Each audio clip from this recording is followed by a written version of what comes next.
रंगपंचमीच्या सगळ्यांना शुभेच्छा मित्रांनो. मी तर काय रंग खेळत नाही, पण तुम्हाला पण सांगायला लागले रंग जरा सांभाळून खेळा. माहिती का कसले कसले रंग असतात कसले नाही, त्याच्यात काय काय केमिकल असते ते चेहऱ्यावर आपल्या माहिती का. ते लावला कलर की चेहरा सुजतोय. डोळ्यात बी गेले की डोळे लाल व्हायला लागले, तर त्याच्यामुळं का नाही जास्त कलर खेळू नका, जास्त कलर लावू नका.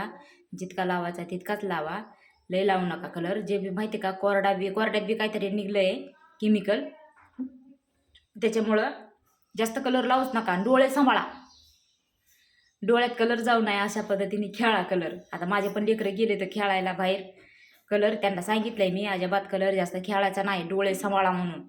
तसं तुम्हाला पण सांगायला लागले माझ्या भावायला की तुम्ही पण सांभाळून खेळा. माझ्या बहिणीला बी सांगते तुम्ही बी सांभाळून खेळा बहिणींनो. आणि कसं आहे माहिती आहे का, डोळ्यात जर गेला कलर, जर काही जर झालं तर त्याचा आपल्यालाच पुन्हा पुढं चालून आपल्यालाच बघायचं आहे काय झालंय काय नाही. ते मग दवाखाना करा, खर्च करा. त्याच्यामुळे सांगायला लागले तुम्ही जरा सांभाळून खेळा.